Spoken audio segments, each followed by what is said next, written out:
Andito po tayo sa The Bay Center, 4th floor. At bibisitahin po natin ang isang Filipino business po dito. Sir!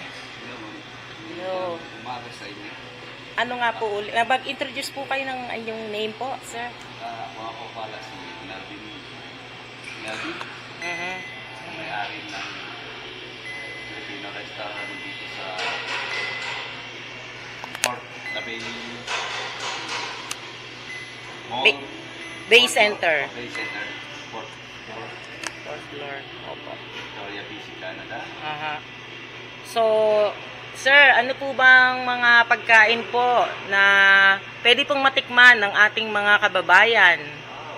Sa akin po, introduce ko po ang pork barbecue bowl. Authentic. Barbecue. Chicken adobo, authentic. And then, veggie kari-kari. Chicken inasal, tapsilog, authentic. Kinilaw tuna, authentic. And then, sisig pork head, palabo. And then, sinibaw. Grilled tilapia, chicken karaage. Steamed tofu bowl, noodles, katsudon, bibimbap, bang chicken, salad, and then kitchen ramen, and chicken karaage.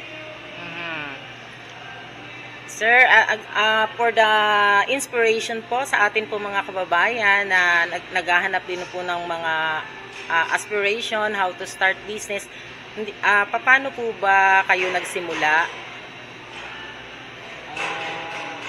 Nagsimula ako pagiging kusinero sa ating Pilipinas. Unang business lang namin to, and then may business din ako sa Pilipinas, kainan. Canteen lunch. Opo. Wow naman. Dito na sa Canada.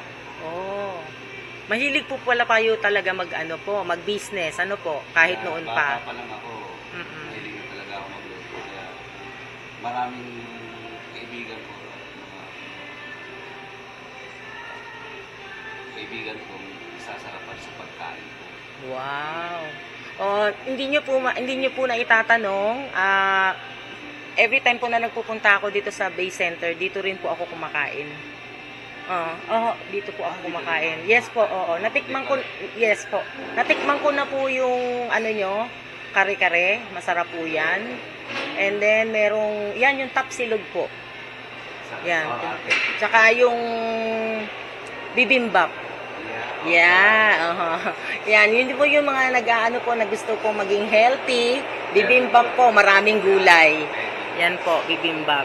Baka yan. Sa dadating po na next month, pwede rin kasi ang balak namin, yung paluto, yung may birthday, gusto nyo magpaluto, baka next month po kasi nanganak ko, inspired ka din yung mas class. Yung paluto, siguro next month kasi po. So sir, pag sinabi niyo pong paluto, ibig sabihin po niyan, kunyari po, birthday ko sa October, mag-order po ako ng pagkain. Yeah, pwede rin yung, kumbaga, mamimili ka ng karne mo. Kung ano gusto ko sabihin mo sa akin. Kaya-kaya. Papaluto mo. Parang, ang babayaran mo lang sa akin. Labor?